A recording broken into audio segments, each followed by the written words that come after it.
नमस्कार। ये समय है प्रश्न पूछने का, जवाब मांगने का, हिसाब मांगने का, दिशा तय करने का। पूछिए तीखे प्रश्न, क्योंकि ये है प्रश्नकाल।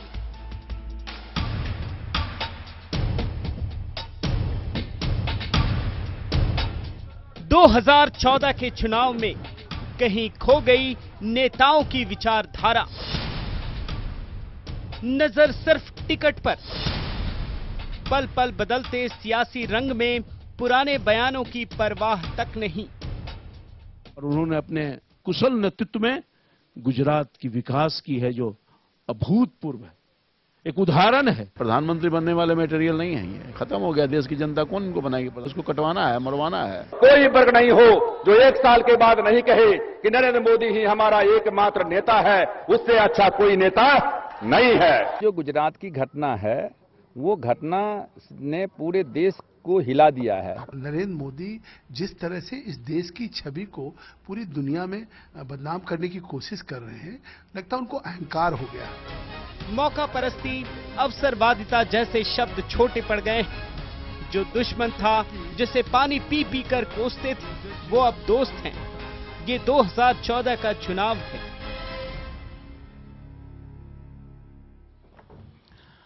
आजकल टिकटें बंट रही हैं। टिकटों के बंटवारे के इस मौसम में कुछ बातें जहन में आई हैं। मसलन जैसे रिश्वत देने वाला उतना ही गुनहगार होता है जितना कि रिश्वत लेने वाला, बिल्कुल वैसे ही क्या वो पार्टियां उतनी ही गुनहगार नहीं हैं जितने वो दल बदलू जिन्होंने अपना दल सिर्फ इसलिए बदला क्योंकि उन्हें टिकट नहीं मिली। 35 साल से सांप्रदायिकता के खिलाफ आवाज उठाने वाले, बीजेपी को रामलीला मंडली कहने वाले, खुद को सेक्युलर कहलाने वाले रामकृपाल यादव उसी बीजेपी में शामिल हो गए।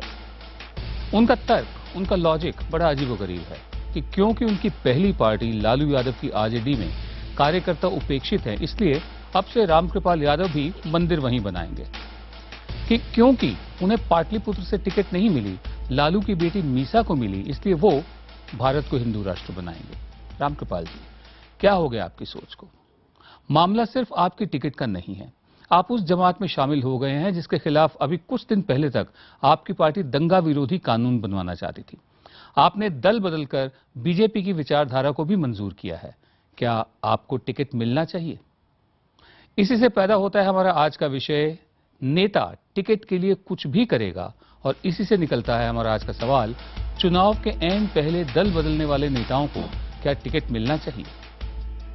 सोशल मीडिया के साथ ही आप अपनी राय हमें एसएमएस के जरिए भी दे सकते हैं।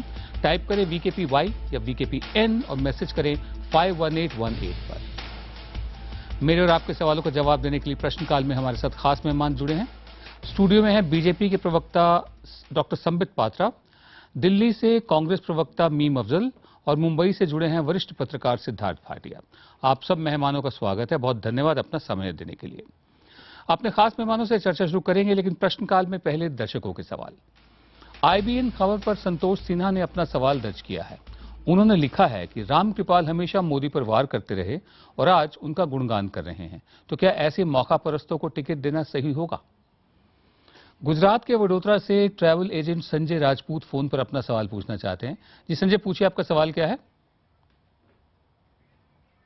नेताओं का पार्टी बदलने का जो माहौल चल रहा है वो किसी भी कारण से चल रहा है, तो मैं नेताओं से पूछना चाहता हूं कि क्या ये नई पार्टी के भी अपने साथ कायम रहेंगे? ये क्लियर करें, स्पष्ट करें जी। क्या जो नई पार्टी ज्वाइन कर रहे हैं उस पर भी अपने कारणों पर कायम रहेंगे, अपनी विचारधारा पर कायम रहेंगे? संबित, आप क्या कहते हैं अभी तक आपने जो सुना? देखिए, राजनीति है, स्वाभाविक रूप से ये प्रश्न बनते हैं, वाजिब है जी। क्योंकि नरेंद्र मोदी जी के संदर्भ में पूछा जा रहा है, भारतीय जनता पार्टी के संदर्भ में पूछा जा रहा है कि जो तमाम नेता आए हैं, चाहे वो रामकृपाल यादव हो, चाहे वो रामविलास पासवान हो, क्या उनको टिकट देना चाहिए था या उनको पार्टी में लेना चाहिए जी। जहां तक टिकट देने का विषय है, मुझे लगता है ये तो अभी स्पेकुलेटिव है, इंतजार करते हैं। और जहां तक पार्टी में लाना ये वाजिब है या नहीं, मुझे लगता है चूंकि नरेंद्र मोदी जी और भारतीय जनता पार्टी विवेकानंद के फॉलोअर रहे हैं, हम सब बहुत मानते हैं, तो विवेकानंद की एक बहुत अच्छी कहावत है कि for anything big you have to go through first ridicule, then opposition and then acceptance. पहले हास्य जो है, पहले आपकी मजाक उड़ाई जाएगी, उसके बाद जो है विरोध होगा, पुरजोर तरीके से विरोध होगा, और उसके पश्चात जो है अंततः आपको ग्रहण किया जाएगा क्योंकि आप सत्य हैं। जितने भी बड़े लोग हुए हैं इनको इससे गुजरना पड़ा है। और मुझे लगता है भारतीय जनता पार्टी की जो फिलॉसफी है, जो समग्र भारत को एक बनाने की फिलॉसफी है, जो नेशनलिस्टिक और राष्ट्रहित की फिलॉसफी है, और जो नरेंद्र मोदी की व्यक्तित्व की फिलॉसफी है, विराट व्यक्तित्व की, स्वाभाविक रूप से पहले हंसी मजाक में उन्हें टालने की कोशिश की गई, जिन नेताओं के विषय में हम बात कर रहे हैं। उसके पश्चात उनका विरोध भी हुआ और अंततः आज वो एक्सेप्ट कर रहे हैं। नहीं, मैं समझा नहीं। ना, आप इस पूरे प्रकरण में कि आप रामकृपाल को पार्टी में शामिल किया गया, टिकट मिलेगा नहीं मिलेगा वो स्पेकुलेटिव है, लेकिन शामिल करना और स्वामी विवेकानंद का ये कहना कि कोई बड़ा काम करने से पहले, क्या आप उसको समकक्ष रख रहे हैं, एक बराबर रख रहे हैं? रामकृपाल यादव को पार्टी में लेना और विवेकानंद जी का ये कहना कि बड़ा काम पहले या बड़ा काम जब आप करेंगे है तो आपका मजाक उड़ेगा, विरोध होगा, फिर मान लिया जाएगा। क्या ये उदाहरण दे रहे हैं आप हमें? ये उदाहरण नहीं है, ये वास्तविकता है, जीवन की सच्चाई है कि जब भी विराट सोच उत्पन्न होता है तो पहले कोई इसको कॉम्प्रिहेंड नहीं कर पाता है कि वाकई क्या ये सोच संभव है, वाकई क्या यह व्यक्ति आगे बढ़ सकता है, मगर वो एक्सेप्ट करते हैं लास्ट में, और वो एक्सेप्टेंस आज झलक रहा है। मैं इस सवाल पर मैं आपके पास आऊंगा।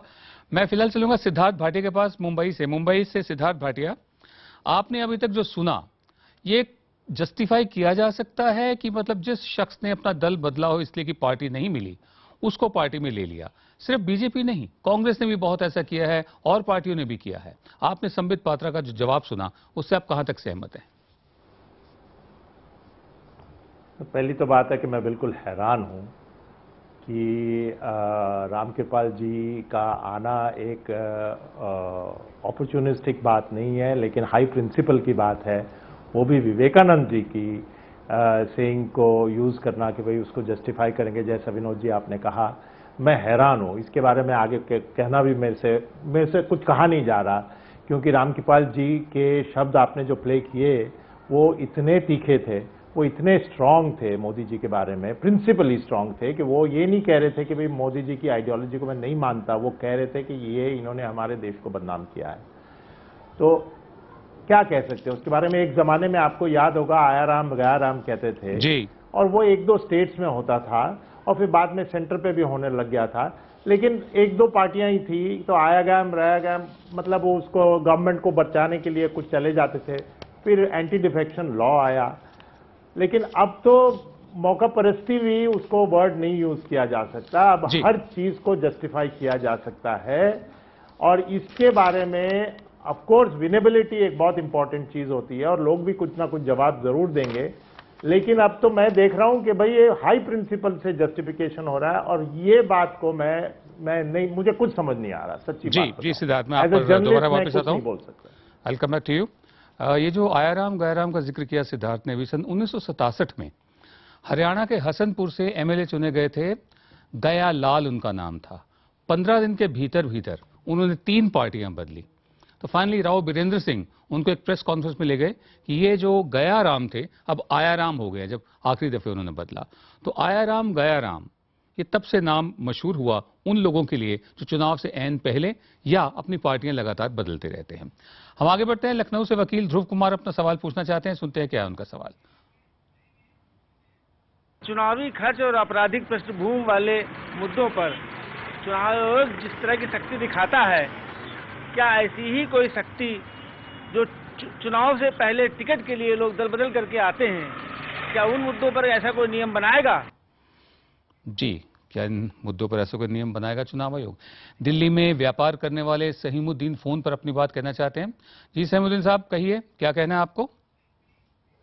नेता जी सिद्धांतों की बात करते हैं, यही राम गोपाल जी थे जो नरेंद्र मोदी को कहते थे कि अगर नरेंद्र मोदी भारत के प्रधानमंत्री बन जाएं तो देश टूट जाएगा। तो क्या मेरा उनसे सवाल है, आज अगर हम उनको वहां से वोट दे देते हैं पाटलिपुत्र से और वो जीत जाते हैं और पार्लियामेंट में जाते हैं, तो कल ये उन्हीं मोदी जी को वोट नहीं करेंगे? क्या सपोर्ट नहीं करेंगे? क्या उनकी मदद से प्रधानमंत्री नहीं बनेंगे?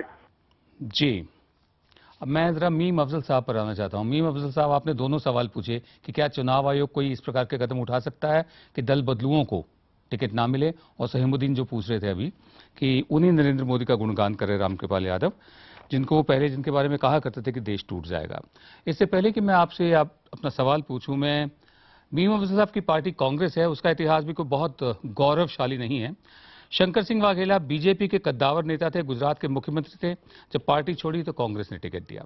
संजय निरुपम शिवसेना छोड़कर कांग्रेस में आए, कांग्रेस ने टिकट दिया, अब सांसद हैं।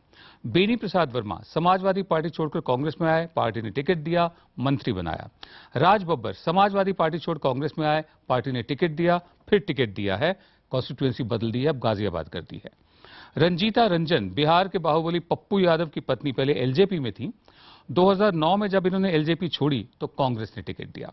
2009 में अरुणाचल के बीजेपी सांसद रहे किरेन रिजिजू, वो भी उन्होंने भी कांग्रेस का दामन थामा था, कांग्रेस ने उनको भी मंजूर किया।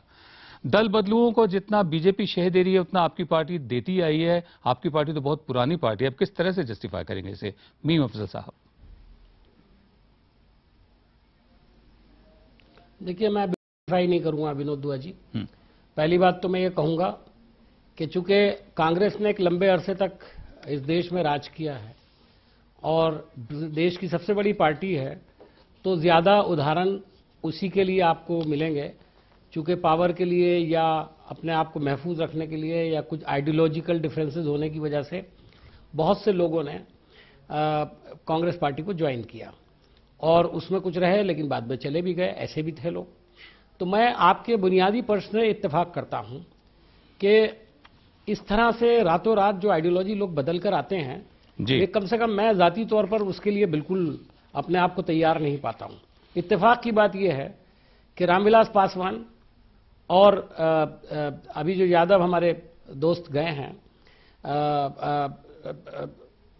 उनके ताल्लुक से मुझे जाती तौर पर बहुत शौक लगा है और रामविलास जी का शौक अब नहीं लगा मुझे, उस वक्त लगा था जब वो पहली बार एनडीए में शामिल हुए थे।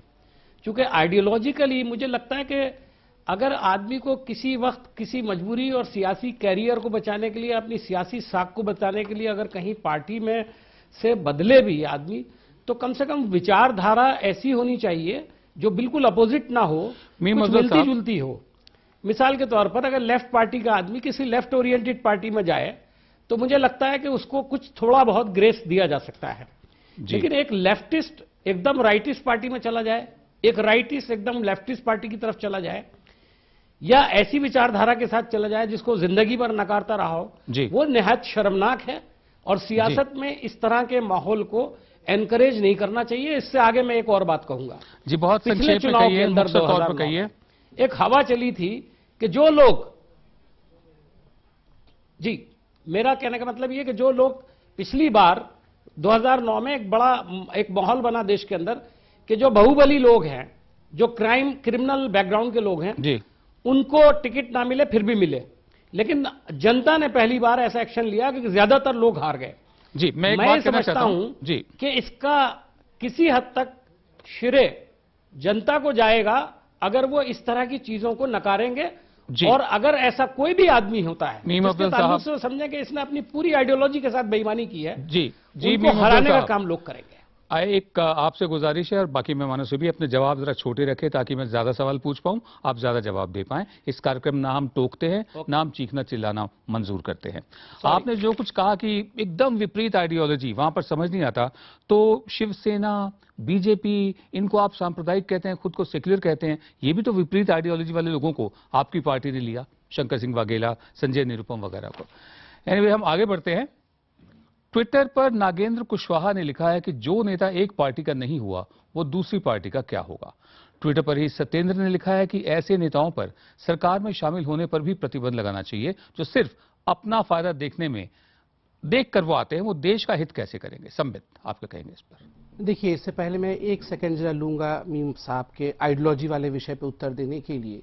मुझे भी बहुत शौक लगा था और हिंदुस्तान को शौक लगा था जब डीएमके का नाम जैन कमीशन में आया था राजीव जी के हत्याकांड में, और उसके पश्चात किस प्रकार से कांग्रेस ने निर्णय लिया था कि एक सरकार को गिरा दिया जाए। गुजराल जी की सरकार गिरी थी, मगर उसके बाद उसी डीएमके के साथ मिलकर, देखिए आइडियोलॉजी और परिवार के मुखिया को मार देना, इसमें बहुत ज्यादा फर्क नहीं होता है, अपॉर्चुनिज्म वहां भी था।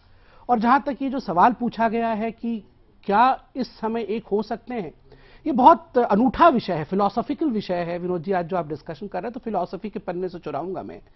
अब देखिए, द्रौपदी ने एक बार कृष्ण से सवाल पूछा था कि कृष्ण, ये क्या सही है कि कर्ण को आपने तब मारा जब वो निरस्त था? क्या ये सही था कि अश्वत्थामा हता नरवा गुंजरा कह के आपने गुरु को मरवा दिया? तो कृष्ण ने कहा था जब बहुत बड़े सत्य को स्थापित करना हो तब ये करना उचित है और ये धर्म है। कांग्रेस मुक्त भारत हमारा रामकृपाल यादव के बीजेपी में शामिल होने में कौन सा बड़ा सत्य है जिसे आप स्थापित करना चाह रहे हैं? कांग्रेस मुक्त भारत से बड़ा कृष्ण का एग्जाम्पल दे रहे हैं आप हमें, विवेकानंद का दे चुके हैं।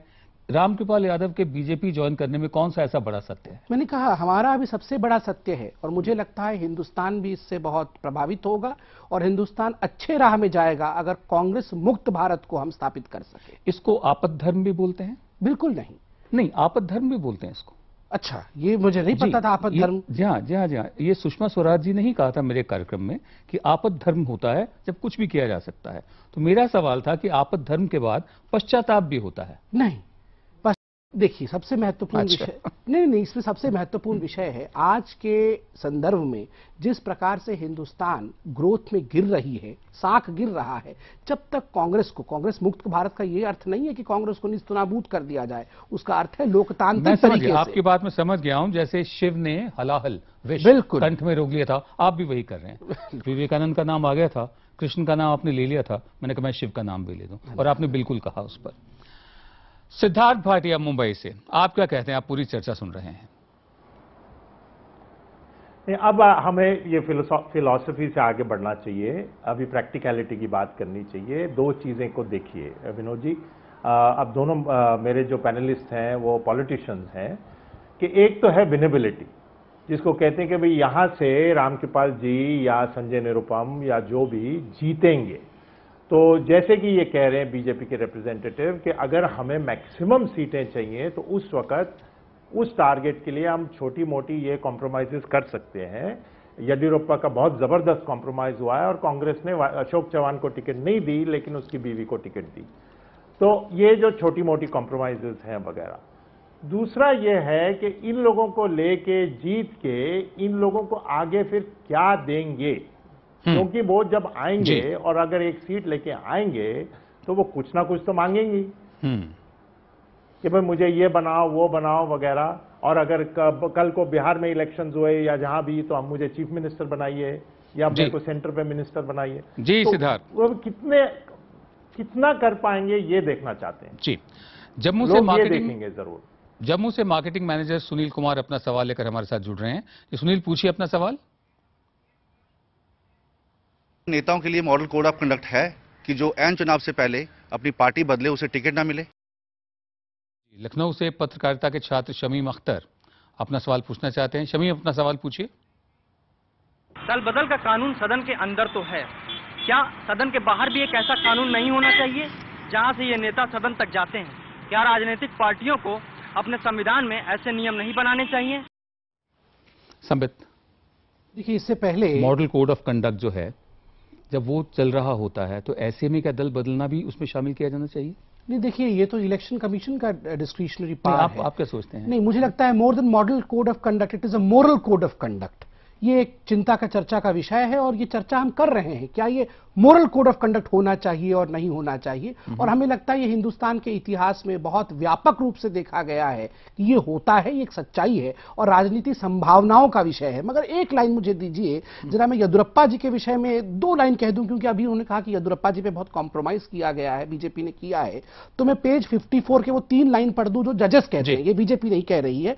We view that Yediyurappa was condemned unheard. This is flagrant violation of the principle of natural justice. Justice नहीं हुआ था येदियुरप्पा जी के साथ, ये जजेस कह रहे हैं, ये हम नहीं कह रहे हैं। और मुझे लगता है जुडिशियल इग्नोरेंस को ज्यादा स्थान नहीं देना चाहिए। जी, दिल्ली के शादरा से व्यापारी अनिल जैन फोन पर हमारे साथ जुड़े हैं, वो अपना सवाल पूछना चाहते हैं। अनिल, अपना सवाल पूछिए। केवल उसको देखते हुए शामिल करते हैं या इनके गुणों को और विचारों को देखते हुए ये लोग शामिल इधर उधर पार्टी में होते हैं? जी, सिर्फ कि एक बंदा आ रहा है, एक सीट और आ जाएगी इसलिए शामिल करते हैं या उनके गुणों और विचारों को भी देखते हैं? दिल्ली से राजकुमारी ने अपनी बात कही है, सुनते हैं उनका क्या कहना है।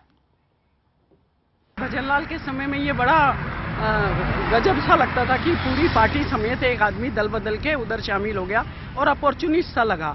लेकिन आज रामकृपाल यादव जी भी सही लग रहे हैं, अमर सिंह की शिकायत भी गौरतलब है और सचमुच आदत सी हो गई है और लगता है यही कंफर्ट जोन है।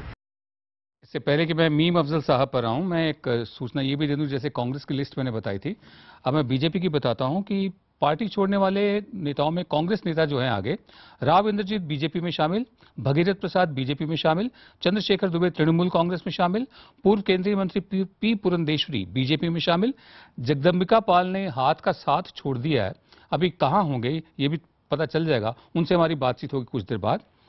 आंध्र में कई मंत्रियों विधायकों ने साथ छोड़ा है, उड़ीसा में भी 1 दर्जन वरिष्ठ नेताओं ने कांग्रेस का साथ छोड़ा। रामकृपाल यादव आप जानते ही हैं, राव इंद्रजीत आप जानते हैं, भगीरथ प्रसाद पुरंदेश्वरी, रामविलास पासवान शामिल नहीं हुए हैं, विलय नहीं किया उन्होंने, गठबंधन किया है उन्होंने।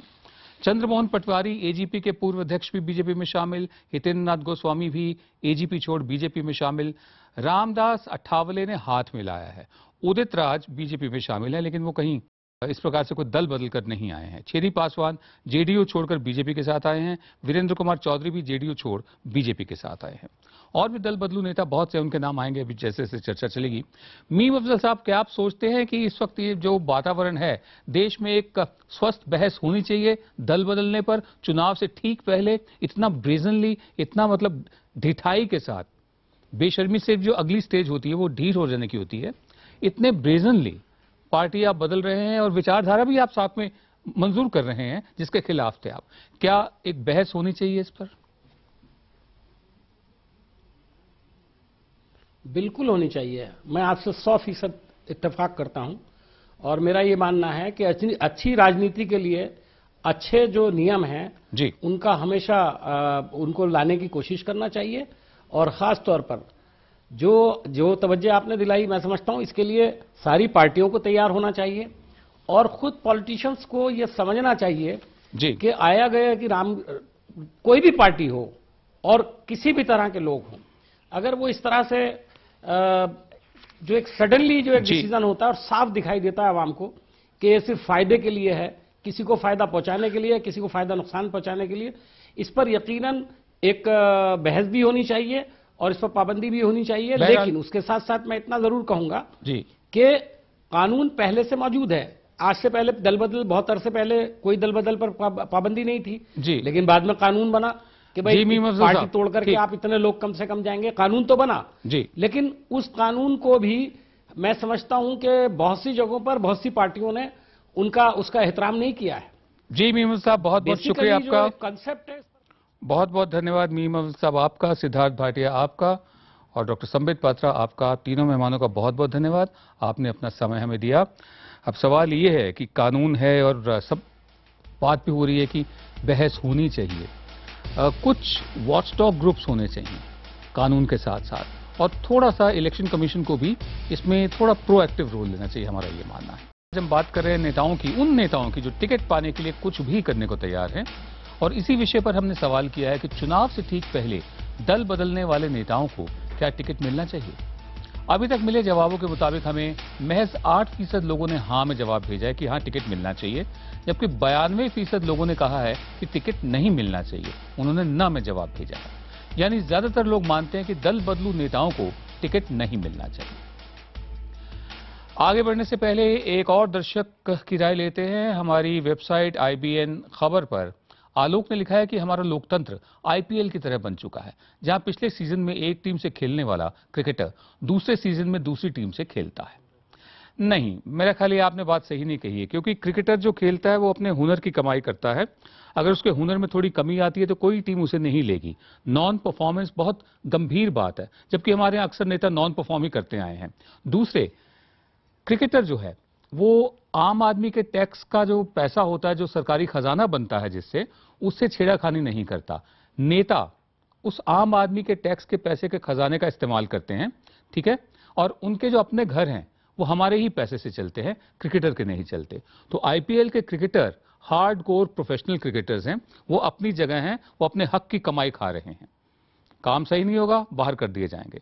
यहां नेताओं पर यह बात लागू नहीं होती है। दर्शकों की राय और सवालों के जवाब के लिए अब हमारे साथ है पूर्व कांग्रेस नेता जगदम्बिका पाल। बारी है प्रश्नकाल के चक्रव्यूह की। जगदम्बिका पाल जी, प्रश्नकाल में आपका स्वागत है। मेरा आपसे पहला सवाल है, टिकट के लिए पार्टी छोड़ने वाले नेताओं को क्या टिकट मिलना चाहिए? नहीं, मैं समझता हूं कि टिकट छोड़ने वाले नेताओं को क्या किसी पार्टी से टिकट मिलना चाहिए, तो सवाल मुझे लगता है कि जो आपका है नहीं मिलना चाहिए। लेकिन अगर आप जैसे ये सवाल करते कि जिसको टिकट मिल गया हो, आज मध्य प्रदेश में वो भी भागीरथ प्रसाद कांग्रेस पार्टी को उन्होंने छोड़ा है, तो एक सवाल तो नया खड़ा हो रहा है कि कांग्रेस पार्टी या कोई पार्टी टिकट अगर दे रही है अपना पार्लियामेंट का और उसके बाद भी कोई छोड़ रहा है, तो सवाल फिर उसके नेतृत्व पे खड़ा हो रहा है। जी जगदम्बिका पाल जी, ये आप पर केंद्रित नहीं था, रामकृपाल यादव जिन्होंने टिकट के लिए पार्टी छोड़ी है अपनी आरजेडी, उस संदर्भ में था। बहरहाल आपको लेकर चर्चा ये है कि आपका बीजेपी की तरफ झुकाव बढ़ रहा है, क्या आपके बीजेपी में शामिल होने की संभावना है? देखिए, ऐसा है कि मैं इस्तीफा देने के बाद मैं क्षेत्र में अभी गया था 3 दिन। मैंने वहाँ कहा था कि जो मेरे क्षेत्र के मतदाता, जनता और मेरे सहयोगी और साथी कहेंगे, मैं उसी के अनुरूप फैसला लूँगा। और पिछले 3 दिनों में लगातार मैं हजारों लोगों से मिला हूँ और लोगों ने तो ये कहा कि जगदम्बिका जी मैं आपके साथ हूँ, जिस पार्टी में भी आप जाए फैसला लें।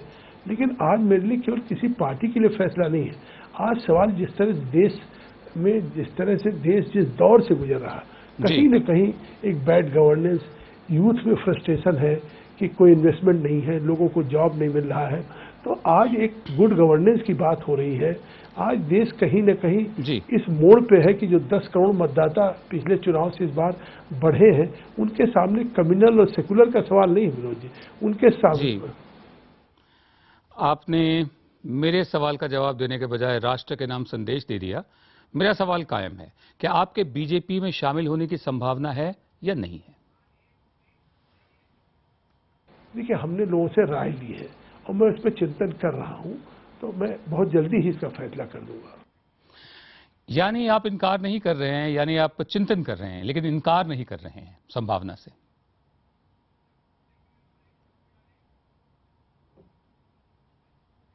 स्वाभाविक है कि जब मैं मतदाताओं से मिल के आया और मैंने ये कहा कि मेरे मतदाता जो भी फैसला करेंगे वो उचित होगा, तो मैं उस प्रक्रिया से हूँ, क्योंकि मैंने शिक्षक से, मैंने वहाँ के अधिवक्ताओं से, हर वॉक ऑफ लाइफ के लोगों से बातचीत किया है और जो मुझे फीडबैक और या मेरे इंटरेक्शंस के बाद है, तो मैं आज ही लौटा हूँ। तो मैं निश्चित तौर से उस पर चिंतन करके और जो एक उपयुक्त फैसला या हमारी भविष्य की फ्यूचर कोर्स ऑफ एक्शन जो रणनीति होगी, उसका मैं जल्दी ही खुलासा करूंगा। मेरा अगला सवाल नैतिकता से जुड़ा हुआ है, मोरालिटी से, पॉलिटिकल मोरालिटी से। अगर आप बीजेपी ज्वाइन करते हैं या कोई दूसरी पार्टी ज्वाइन करते हैं, तो क्या आपको टिकट मिलना चाहिए?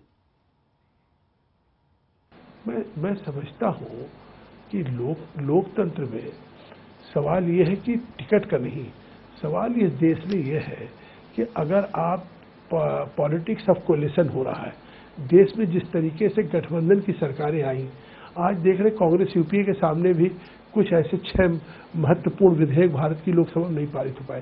तो मेरे जैसे व्यक्ति का ये मानना है कि सवाल व्यक्ति का नहीं है, सवाल ये है कि अगर जिस पार्टी को भी देश की जनता गवर्नेंस देने जा रही है, उसे बहुमत मिलना चाहिए, जिससे कि वो जो पोल प्रोमिसेज करता है जनता के सामने, अगर 60 महीने मांगता है कि हम 60 महीने में इस देश में क्वालिटेटिव चेंज लाना चाहते हैं फ्यूचर जनरेशंस के लिए, देश के लिए, तो उसे वो संख्या मिलनी चाहिए। नहीं, ये आपका राष्ट्र के नाम दूसरा संदेश था। मेरा सवाल अभी भी वही है कि अगर आप बीजेपी ज्वाइन करते हैं, देश की जो स्थिति आपने बताया मुझसे सहमत है, लेकिन क्या आपको टिकट मिलना चाहिए? देखिए, सवाल ये है कि अगर क्षेत्र की जनता में हमारी विनविलिटी है और प्रजातंत्र में सबसे बड़ा सवाल ये है कि आपकी क्षेत्र में कहाँ पे आपकी लोकप्रियता है, कहाँ स्टैंड कर रहे हैं। तो स्वाभाविक है, अगर जनता की अपेक्षाएं हैं कि हमको, जनता ये कह रही कि आप निर्दल चुनाव लड़िए, हम आपको निर्दल भी चुनाव लड़ करके आपको हम निश्चित तौर से अपना प्रतिनिधित्व करने के लिए भेजेंगे। तो अब सवाल ये है कि मैंने एक अपनी पार्टी से इस उम्र में अगर मैंने फैसला किया, तो क्या मैं निर्दल सांसद बन के जाऊँ या किसी दल के साथ जाऊँ, कुछ कंट्रीब्यूट कर सकूँ और देश की जो जैसा हालात है जिससे आपने हमसे सहमति व्यक्त की है, उन हालात में कम से कम उस समस्याओं के समाधान के लिए मेरा भी योगदान हो सके। पाल साहब, चुनाव से महज सिर्फ 1 महीना पहले लोकसभा से इस्तीफा देना, जब लोकसभा भी खत्म हो चुकी है एक तरह से, और पार्टी छोड़ना, इसका मतलब हम क्या समझें? आप लंबे समय तक खून का घूंट पीते रहे, या जब पार्लियामेंट खत्म हो गई है आप इस्तीफा दे रहे हैं, ये सिर्फ एक रस्म अदायगी है? नहीं, देखिए, हमने जब दिया है तो मार्च, अप्रैल, मई, और आप जानते हैं कि 30 मई तक ये हमारा टेन्योर है 3 महीना, और 1 जून से नई 16वीं लोकसभा का गठन होगा।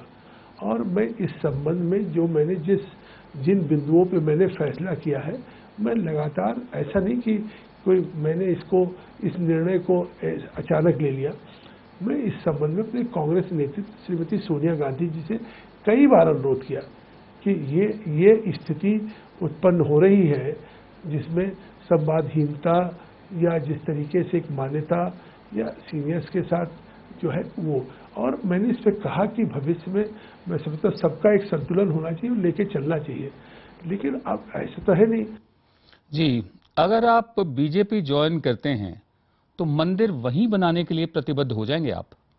हिंदू राष्ट्र बनाने के लिए भी आप प्रतिबद्ध हो जाएंगे? नहीं, अब देखिए, आज तो भारतीय जनता पार्टी भी इस मामले को मानती है कि इसका फैसला जो भी सुप्रीम कोर्ट करेगा, अब ये इशू कहीं आज लगातार अगर नरेंद्र मोदी जी हों तो लगातार बात गुजरात के मॉडल की कर रही है, गुजरात के विकास की कर रहे हैं, लगातार वो पूरे देश में जिस तरह से दौरे कर रहे हैं, आपने देखा होगा कि कहीं उन्होंने इस तरह के मुद्दे जो आज आप उठा रहे हैं कि फिर से वही मंदिर की प्रतिबद्धता या फिर से हिंदू राष्ट्र की, आज तो वो मतलब बात कर रहे हैं पूरे मुल्क के उस विकास की। देश जिस परिस्थितियों से एक तरह से यथास्थिति में खड़ा है, आज उसको गतिशील बनाने की बात कर रहे हैं। तो सवाल ये कि जिसको prime ministerial candidate Bharatiya Janata party ने दिया है, तो आज वो कहाँ उन मुद्दों को लेकर के चल रहे हैं जिन मुद्दों की बात आप कर रहे हैं। जी, आपकी बातें सुनकर मुझे ये लग रहा है कि आप नरेंद्र मोदी के अचानक नए प्रशंसक बन गए हैं। अगर मैं गलत हूं तो टोक दीजिएगा, क्या मैं गलत मानकर चल रहा हूं? नहीं, देखिए, निश्चित तौर से प्रजातंत्र में हमारे लिए केवल व्यक्तिगत कोई चीज नहीं है, लेकिन स्वाभाविक है कि आज देश में मेरे जैसे नहीं बहुत से लोग हैं जो इस बात की उम्मीद करते हैं कि नरेंद्र मोदी एक गुजरात में जो उन्होंने एक गवर्नेंस दी है, जिस तरीके से गुजरात वाइब्रेंट है, एक गुजरात में लोगों का विश्वास और विकास का एक माहौल बना है, तो वो शायद देश में भी वही परिस्थितियां निर्मित करेंगे। ये बात आप देखिए, प्रजातंत्र में उनकी सभाओं से या उनके प्रति जो हर वॉक ऑफ लाइफ के लोग हैं, चाहे फिकी हो या चाहे सुप्रीम कोर्ट का एसोसिएशन लॉयर्स एसोसिएशन हो, कॉलेजेस के एसोसिएशन हो, Shri Ram college of commerce से लेकर के, तो इस तरीके से आपने देखा है कि आज वो देश के जो डिफरेंट वॉक ऑफ लाइफ और डिफरेंट सेक्शन को किस तरीके से प्रभावित कर रहे हैं। तो मैं समझता हूं कि अगर व्यक्तिगत अपने हितों को न देखा जाए तो कहीं न कहीं देश के और राष्ट्र के हित में भी कोई चीज है तो वो कहना पड़ेगा, स्वाभाविक है। एक और नैतिक सवाल, अगर आपको टिकट ऑफर होता है तो क्या आपको टिकट स्वीकार करना चाहिए? देखिए, अभी तो हमने ये फैसला किया नहीं, अब वो फैसला नहीं, तो अगर तो ये सवाल हो गया कि आप मतलब जिस सवाल का जब तक कि उसमें एक हाइपरबोलिक क्वेश्चन आप पूछ रहे हैं कि अगर, तो मैं कहता हूं कि अगर क्यों हो, जब हम एक फैसला लेने जा रहे हैं तो जब मैं जो फैसला लूंगा, फैसला लेने के बाद मुझे टिकट मिलेगा, जहां भी मैं जिस पार्टी को मैं फैसला करूंगा, तो स्वाभाविक है मैं चुनाव लड़ूंगा, क्योंकि मेरी प्रतिबद्धता अपनी लोकसभा के साथ है और लोकसभा के लोगों की अपेक्षाएं हैं कि हम जिस तरह से जिस पेस को हमने विकास की शुरू किया है उसको हम मतलब आगाज के साथ मंजिल तक पहुंचाने का काम करें। आपका बहुत बहुत धन्यवाद जगदम्बिका पाल जी। आपने कहा कि आपकी प्रतिबद्धता लोकसभा के साथ है, यानी किसी पार्टी के साथ नहीं है। कांग्रेस के साथ तो नहीं थी, वो साबित हो गया। अब जब नई पार्टी में आप जाएंगे उसके साथ भी नहीं होगी, आपकी प्रतिबद्धता लोकसभा के साथ है। You are not a discipline soldier of the party but you are a discipline soldier of politics. बहुत बहुत धन्यवाद। और प्रश्नकाल जारी रहेगा, आपके सवाल हम उठाते रहेंगे।